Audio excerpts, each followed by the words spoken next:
The House That Remembered. At the end of Willow Lane stood a narrow brick house with a blue door. It looked ordinary.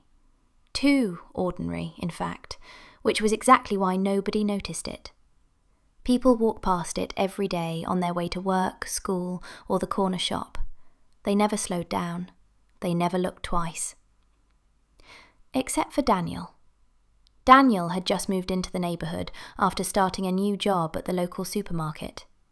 He didn't know anyone yet, and the quiet evenings felt longer than they should. One rainy afternoon, while walking home, he realised he had forgotten his keys. With nowhere else to go, he waited under the small porch of the blue door house. The rain tapped gently on the roof. The street was empty. Then he heard something.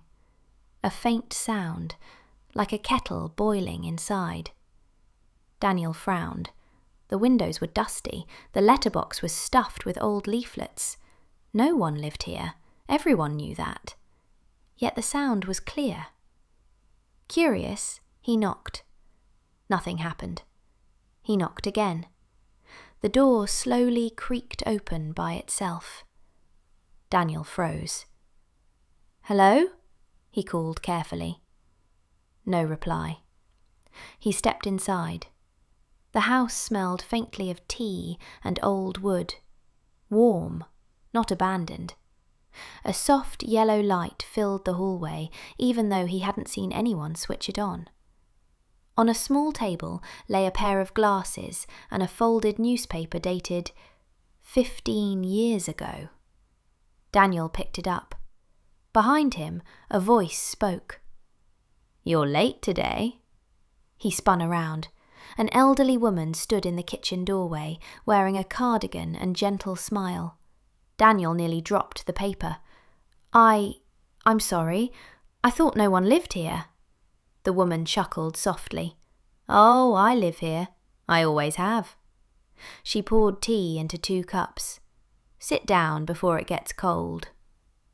Daniel hesitated, but somehow the fear didn't stay. The house felt calm, like visiting a grandparent you'd forgotten you had. He sat. "You look tired," she said kindly. "New job," he admitted. "Everything's unfamiliar." She nodded knowingly. "Life changes quicker than we expect." They drank tea together. Rain tapped the windows. The clock ticked steadily on the wall. For a moment, Daniel forgot he had keys, a job, or anywhere else to be. After finishing his cup, he checked his phone. No signal. And strangely, the time hadn't moved. Still 5:42 p.m. He frowned. "I should go," he said politely. The woman smiled gently. "Yes, but you can come again. The door opens when it's needed." Daniel stepped outside. The rain had stopped. Across the street, a neighbour stared at him in confusion. "Where did you come from?" the man asked. Daniel pointed behind him. "The house."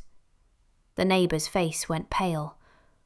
"No one's lived there for years," he whispered. "An old lady passed away. She used to invite lonely people in for tea." Daniel turned back. The blue door was shut. The windows were dark. The house was silent. The next evening, Daniel walked past again. The door remained closed, but on his doorstep at home, he found something waiting.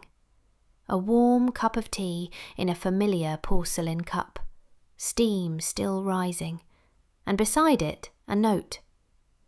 "You looked less tired today." Daniel smiled for the first time since moving. From that day on, whenever life felt too heavy, he walked down Willow Lane.